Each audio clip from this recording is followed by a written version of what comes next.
Okay, the next three. So again, we have a monomial next to a monomial, so they're side by side. That's multiplication because they're touching.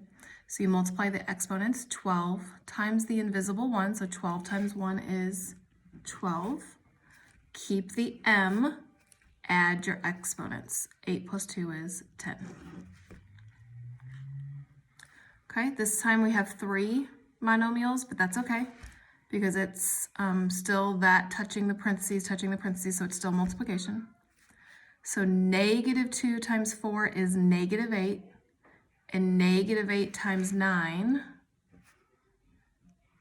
is negative 72. They all have y's, so keep the y. There's 2 there, there's an invisible 1 there, and there's 4 there, 4, 5, 6, 7.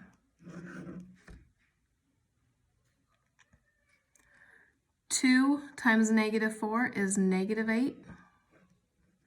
Negative 8 times 3 is negative 24.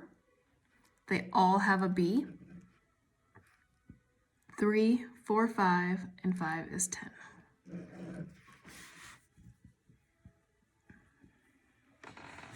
Okay, the next three.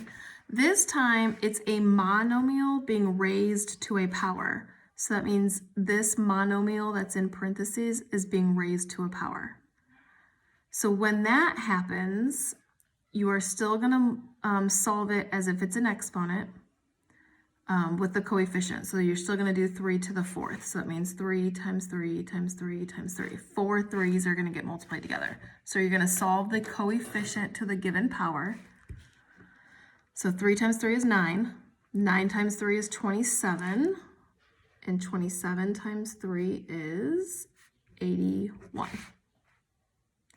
Keep the same variable, so you're going to keep the x. But this time, because it is an exponent being raised to an exponent, you're going to multiply the exponent. So 4 times 2 is 8. Okay. Now let me show you really quick why that works that way. So up above, if they're side by side, I'm going to write this out.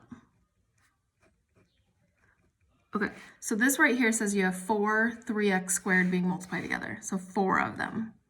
Well, if they're side by side, what do we do with the exponents? We add them. 2, 4, 6, 8. So you'd still do 3 times 3 times 3 times 3 and get 81. You'd still keep your x, but you would go 2, 4, 6, 8, and you would add them. But if they're raised to a power, just to shorten it from adding, just multiply the 2, and you get the same answer. So 3 5s first. 5 times 5 is 25. 25 times 5 is 125.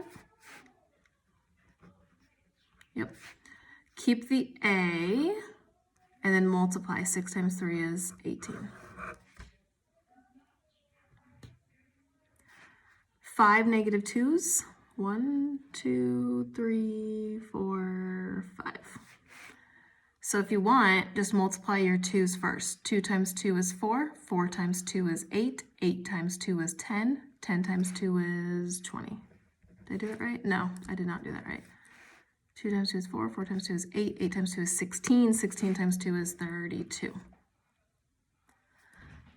Now, if you multiply negatives here, you get a positive.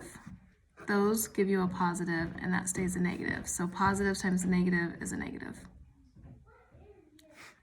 Keep the m, and then 5 times 4 is 20.